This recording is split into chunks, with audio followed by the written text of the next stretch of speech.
ಓಂ ನಮಃ ಶಿವಾಯ.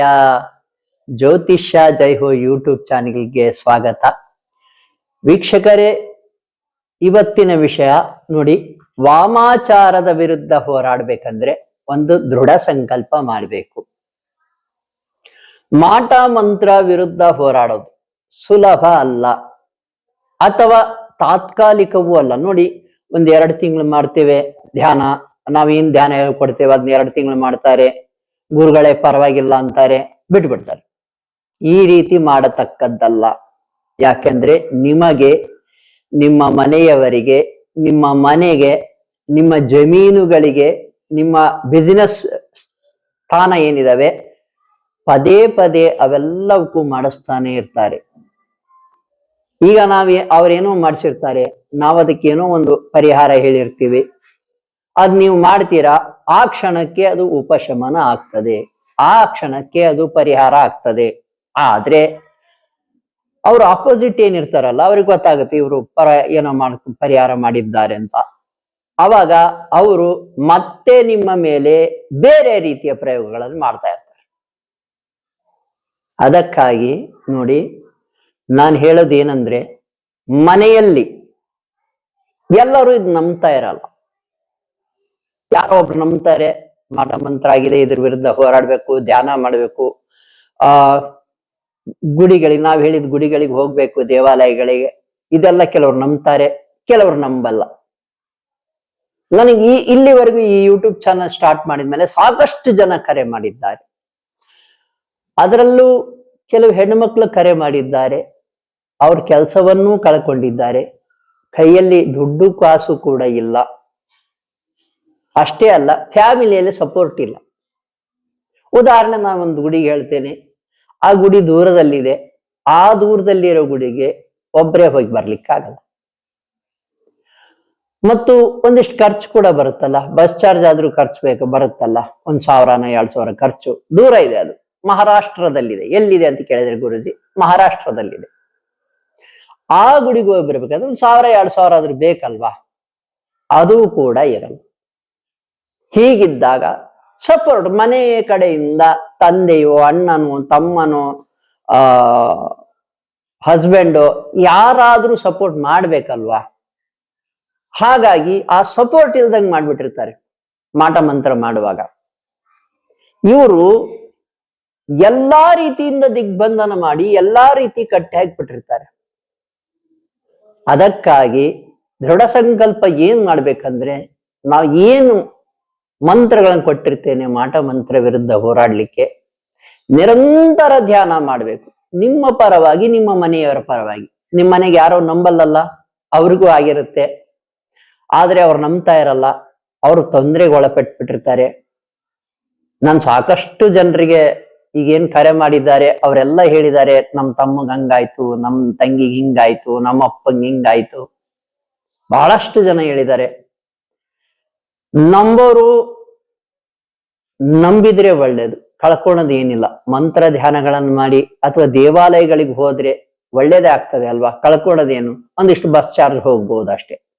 ನಾನು ಅದರಲ್ಲೂ ಕೂಡ ಅತ್ಯಂತ ಕಡಿಮೆ ಖರ್ಚಿನಲ್ಲೇ ಈ ಮಾಟ ಮಂತ್ರವನ್ನ ಮನೆಯಲ್ಲಿಯೇ ನೀವು ಹೇಗೆ ತಗ್ಗಿಸೋದು, ಇದರಿಂದ ಹೇಗೆ ಬರಬಹುದು ಅಂತ ತಿಳಿಸ್ತೇನೆ. ತೀರಾ ಅನಿವಾರ್ಯವಾದಾಗ ತೆಗೆಯುವ ವ್ಯವಸ್ಥೆ ಮಾಡ್ತೇವೆ ನಮ್ಮ ಟೀಮ್ ಕಡೆಯಿಂದಾನೆ, ನಮ್ಮ ಬಳಗದ ಕಡೆಯಿಂದ. ಅದಕ್ಕಾಗಿ ನೋಡಿ, ನಿರಂತರ ಧ್ಯಾನ ಯಾರು ಮಾಡ್ತೀರೋ, ನಿರಂತರ ನಾವು ಹೇಳಿರುವ ಆಚರಣೆಗಳನ್ನ ಯಾರು ಮಾಡ್ತೀರೋ, ಮತ್ತು ನಾವು ಹೇಳಿರೋ ದೇವಾಲಯಗಳಿಗೆ ಒಮ್ಮೆ ಹೋಗಿ ಬನ್ನಿ.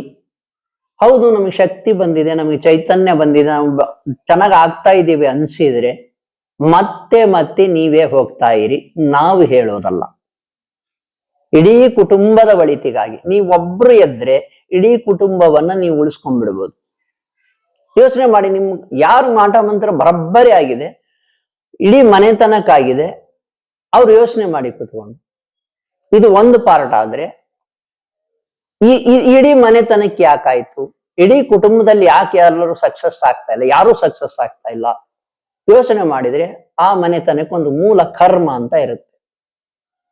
ಅದು ಸಂಚಿತ ಕರ್ಮ, ಹಿಂದೆ ಜನ್ಮಗಳ ಕರ್ಮ ಆಗಿರ್ಬೋದು, ಪ್ರಾರಬ್ಧ ಕರ್ಮ, ಈ ಜನ್ಮದ ಕರ್ಮ ಆಗಿರ್ಬೋದು, ಅಥವಾ ನೀವೇನಾದ್ರೂ ತಪ್ಪು ಮಾಡಿದ್ರೆ ನಿಮ್ಮ ಮನೆಯಲ್ಲಿ ಯಾರಾದ್ರೂ ತಪ್ಪು ಮಾಡಿದ್ರೆ ಆಗ್ಲೂ ಕೂಡ ಕರ್ಮ ಬಂದಿರ್ಬೋದು, ಪಾಪ ಬಂದಿರ್ಬೋದು. ಆ ಪಾಪ ಪರಿಹಾರಕ್ಕೂ ಕೂಡ ನಿರಂತರ ಧ್ಯಾನ ಮಾಡಬೇಕು, ನಿರಂತರ ಪೂಜೆಗಳನ್ನು ಮಾಡಬೇಕು. ಹಾಗೆಯೇ ಈ ಮಾಟ ಮಂತ್ರ ವಿರುದ್ಧ ಕೂಡ ನಿರಂತರ ಓಡಾಡ್ತಿರ್ಬೇಕು. ನೋಡಿ, ಎರಡೂ ವಿಷಯ. ಬಹಳಷ್ಟು ಜನಕ್ಕೆ ಅನ್ಸ್ಬೋದು, ಆ ಪಾಪ ಏನ್ ಮಾಡಿರ್ತೇವೆ ಆ ಕರ್ಮ ಕಳಿಲಿಕ್ಕೆ ಕೆಲವು ಧ್ಯಾನಗಳನ್ನು ಕೊಡ್ತೇವೆ, ಕೆಲವು ಪೂಜೆಗಳನ್ನು ಹೇಳ್ತೇವೆ. ಹಾಗೆಯೇ ಈ ಮಾಟ ಮಂತ್ರ ವಿರುದ್ಧ ಹೋರಾಡ್ಲಿಕ್ಕೂ ಕೆಲವು ಧ್ಯಾನಗಳನ್ನು ಕೊಡ್ತೇವೆ, ಕೆಲವು ಪೂಜೆಗಳನ್ನ ಹೇಳ್ತೇವೆ, ಆಚರಣೆಗಳನ್ನ, ಕೆಲವು ದೇವಾಲಯಗಳನ್ನ. ಇಷ್ಟೆಲ್ಲ ಮಾಡ್ಲಿಕ್ಕೆ ಇಷ್ಟೊಂದು ಮಾಡ್ಬೇಕಾ? ಹೌದು, ನೀವು ಉಳಿಬೇಕು, ನೀವು ಬೆಳಿಬೇಕು, ನೀವು ಚೆನ್ನಾಗಿರ್ಬೇಕು, ನಿಮ್ಮ ಮನೆಯಲ್ಲಿ ನೆಮ್ಮದಿ ಸ್ಥಾಪನೆ ಆಗ್ಬೇಕಂದ್ರೆ ಇದಿಷ್ಟನ್ನು ಮಾಡ್ಲೇಬೇಕು. ಯಾರಾದ್ರೂ ಮಾಡಿ, ಮನೆಯಲ್ಲಿ ಯಾರಾದ್ರೂ ಮಾಡಿ. ನೋಡಿ, ಇವತ್ತು ಬೆಳಿಗ್ಗೆ ಕೂಡ ಒಬ್ರು ಕರೆ ಮಾಡ್ತಾರೆ, ಗುರುಗಳೇ ನನ್ ನಿದ್ದೆಯೇ ಬರ್ತಾ ಇಲ್ಲ, ನಾನ್ ಚೆನ್ನಾಗಿ ನಿದ್ದೆ ಮಾಡಿ ಬಹಳಷ್ಟು ವರ್ಷಗಳೇ ಆಗ್ಬಿಡ್ತು, ಕೆಲ್ಸನೂ ಕಳ್ಕೊಂಡಿದ್ದೇನೆ, ನಿದ್ದೆಯೂ ಒಂದ್ 2-3 ತಾಸು ಬಂದ್ರೆ ಬಹಳ ಆಗಿರುತ್ತೆ, ಹೀಗೆ ಹೇಳ್ತಾ ಇದ್ದಾರೆ. ನೋಡಿ, ಇವರೆಲ್ಲ ಹೋರಾಡ್ಬೇಕಾಗ್ತದೆ, ಧ್ಯಾನ ಮಾಡ್ಬೇಕಾಗ್ತದೆ, ದೇವಾಲಯಗಳಲ್ಲಿ ಇರ್ಬೇಕಾಗ್ತದೆ. ಒಂದಿಷ್ಟು ದಿನ, 2-3 ದಿನ, 5 ದಿನ, 11 ದಿನ ಹೀಗಿರ್ಬೇಕಾಗ್ತದೆ. ನಾವ್ ಹೇಳಿರುವ ಮಠಗಳಲ್ಲಿ, ದೇವಾಲಯಗಳಲ್ಲಿ. ಇದಕ್ಕೆಲ್ಲ ಸಪೋರ್ಟ್ ಬೇಕಲ್ವಾ? ಇಲ್ಲ ನಾನ್ ಮಾಡಕ್ಕಾಗಲ್ಲ ಅಂದ್ರೆ ಸುಮ್ನೆ ಒದ್ದಾಡ್ತಾ ಇರ್ತೀರಾ. ಅದ್ರ ಬದಲು ಮಾಡೋದು ತುಂಬಾ ಒಳಿತು. ಯಾಕೆಂದ್ರೆ ನನ್ನನ್ನ ನೋಡಿ ಯಾರ್ಯಾರು 1 ವರ್ಷ, 1.5 ವರ್ಷ, 2 ವರ್ಷ ಫಾಲೋ ಮಾಡಿದಾರೋ ಅವರೆಲ್ಲರೂ ಗೆದ್ದಿದ್ದಾರೆ, ಅವರ ಮನೆಯಲ್ಲಿ ನೆಮ್ಮದಿ ಸ್ಥಾಪನೆಯಾಗಿದೆ. ಅವ್ರಿಗೆ ಗೊತ್ತು, 10 ವರ್ಷ, 15 ವರ್ಷಗಳಿಂದ ನನ್ನನ್ನು ಫಾಲೋ ಮಾಡ್ತಾ ಇದ್ದಾರೆ. ಆಗ ದಿನಕ್ಕೊಮ್ಮೆ 2 ದಿನಕ್ಕೊಮ್ಮೆ ಫೋನ್ ಮಾಡ್ತಾ ಇದ್ರು, ಗುರುಗಳೇ ನಮ್ಮ ಮನೇಲಿ ಹಂಗಾಗ್ಬಿಡ್ತು, ಹಿಂಗಾಗ್ಬಿಡ್ತು ಅಂತ. ಆದ್ರೆ ಈಗ ಫೋನ್ಗಳೇ ಬರ್ತಾ ಇಲ್ಲ. ಯಾವಾಗಾದ್ರೂ ಒಮ್ಮೆ ಫೋನ್ ಮಾಡ್ತಾರೆ, ಗುರುಗಳೇ ನಾವು ಚೆನ್ನಾಗಿದ್ದೇವೆ, ನಾವು ಆರಾಮಾಗಿದ್ದೇವೆ ಅಂತ ತಿಳಿಸ್ತಾರೆ. ನಿರಂತರ ಧ್ಯಾನ ಮಾಡಿದ್ದಾರೆ. ನಿರಂತರ ನಾ ಹೇಳಿರೋ ಗುಡಿಗಳಿಗೆ ನಾನೇ ಆ ಗುಡಿ ಕಡಿಮೆ ಹೋಗಿದ್ದೇನೆ, ಅವ್ರು ಬಹಳ ಶಕ್ತಿ ಹೋಗಿದ್ದಾರೆ. ಇನ್ ಕೆಲವರಂತೂ ತಿಂಗಳ ಹೋಗಿ ಬರ್ತಾ ಇದ್ದಾರೆ. ಆ ಗುಡಿಗೆ ಹುಣ್ಣಿಮೆಗೆ ಹೋಗ್ಬೇಕು, ಹುಣ್ಣಿಮೆಗೆ ತಿಂಗಳ ಹೋಗಿ ಬರ್ತಾ ಇದ್ದಾರೆ ಕೆಲವರು. ಆದ್ದರಿಂದ ಒಂದು ದೃಢ ಸಂಕಲ್ಪ ಮಾಡ್ಕೊಳ್ಳಿ, ಈ ಮಾಟ ಮಂತ್ರದಿಂದ ಹೊರಗೆ ಬರಬೇಕು. ವಾಮಾಚಾರ, ದುಷ್ಟ ಶಕ್ತಿಗಳ ಪ್ರಯೋಗದಿಂದ, ಆತ್ಮಗಳ ಪ್ರಯೋಗದಿಂದ, ಈ ಪೀಡೆ ಪಿಶಾಚಿಗಳ ಒಂದು ಕಾಟದಿಂದ ಹೊರಗೆ ಬರ್ಬೇಕಂದ್ರೆ ಒಂದು ದೃಢ ಸಂಕಲ್ಪ ಮಾಡಿಕೊಂಡು ಅಟ್ಲೀಸ್ಟ್ ಮನೆಯಲ್ಲಾದ್ರೂ ನಿತ್ಯವೂ ನಿರಂತರ ಧ್ಯಾನ ಮಾಡಿ, ನಾ ಹೇಳಿರೋ ಪೂಜೆ ಮಾಡಿ. ಇಷ್ಟು ಸಾಕು. ವಿಡಿಯೋಗಳಲ್ಲಿ, ಹಿಂದಿನ ವಿಡಿಯೋಗಳಲ್ಲಿ ಪೂಜೆಯನ್ನು ಬಿಟ್ಟಿದ್ದೇವೆ, ಆಚರಣೆಗಳನ್ನ ಮತ್ತು ಧ್ಯಾನಗಳನ್ನು ಬಿಟ್ಟಿದ್ದೇವೆ, ಸಿಗ್ತವೆ. ಇಲ್ಲದ್ರೆ ನೀವು ನಮಗೆ ಕರೆ ಮಾಡಬಹುದು, ನಾವೇ ಸಲಹೆಯನ್ನು ನೀಡ್ತೇವೆ. ಶುಭವಾಗಲಿ.